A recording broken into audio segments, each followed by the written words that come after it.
semuanya, perkenalkan, nama saya Scholastica Virginia Wea, dan di samping saya ada partner saya. Perkenalkan, nama saya Alwe Yasdin. Pada video resume interaktif ini, kami akan membahas terkait efisiensi sistem administrasi negara dari pertemuan pertama sampai dengan pertemuan ke-7 dan mengaitkannya dengan konsep penting dalam mata kuliah dasar-dasar logika dan filsafat ilmu.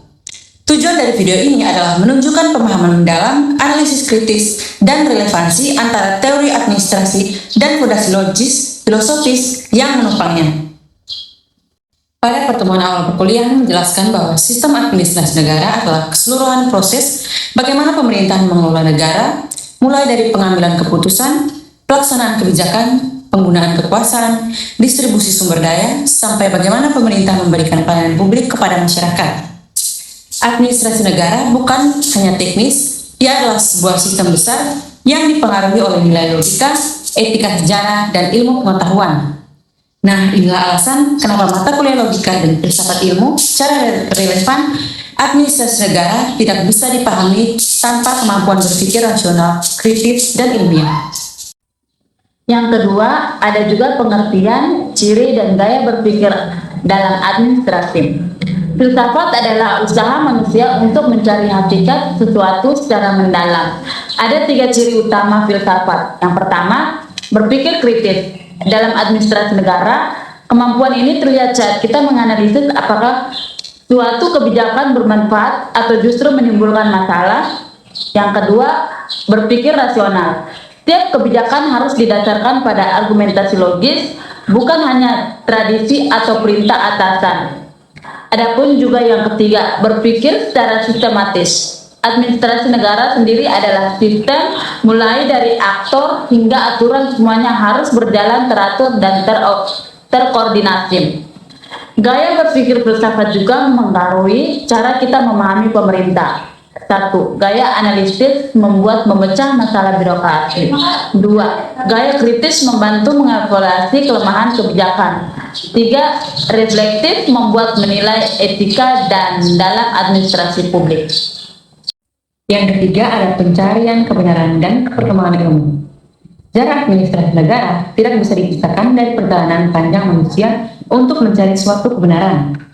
Di masa dahulu, sistem pemerintahan lebih banyak berdasarkan tradisi atau kekuasaan. Namun, perkembangan ilmu, pengetahuan membawa perubahan besar.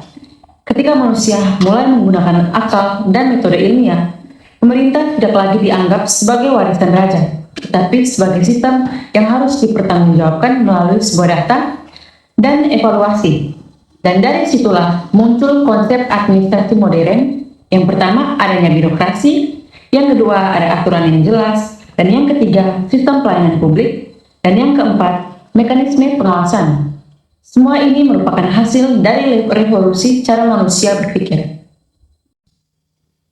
Adapun juga yang keempat, yaitu hubungan filsafat, sains, dan agama dalam pemerintahan.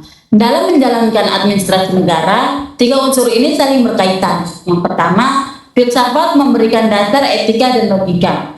Ia membantu kita bertanya, apakah kebijakan ini adil? Apakah kekuasaan digunakan untuk kepentingan publik? Yang kedua, sains memberikan dalam metodologis. Administrasi negara memerlukan data, riset, survei, analisis kebijakan, dan evaluasi program. Semua itu adalah bagian dari sains.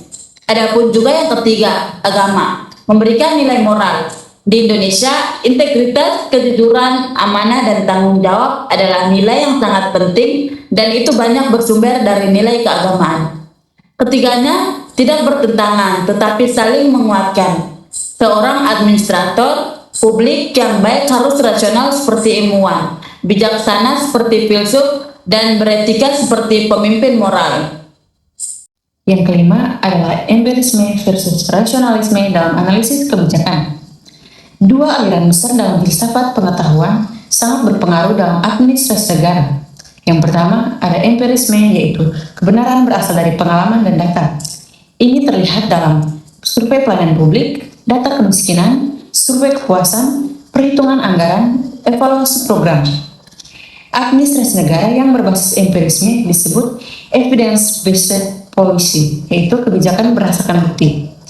Dan yang kedua adalah rasionalisme, yang berarti kebenaran berasal dari logika dan penalaran. Ini terlihat saat pemerintah yang pertama merancang struktur organisasi, yang kedua membuat SOP, yang ketiga menyusun rencana strategis, dan yang keempat adalah melakukan analisis masalah menggunakan logika. Keduanya saling melengkapi. Administrasi negara yang baik harus berbasis data dan rasionalitas. Adapun juga yang keenam yaitu cabang filsafat, ontologi, epistemologi, dan aksiologi.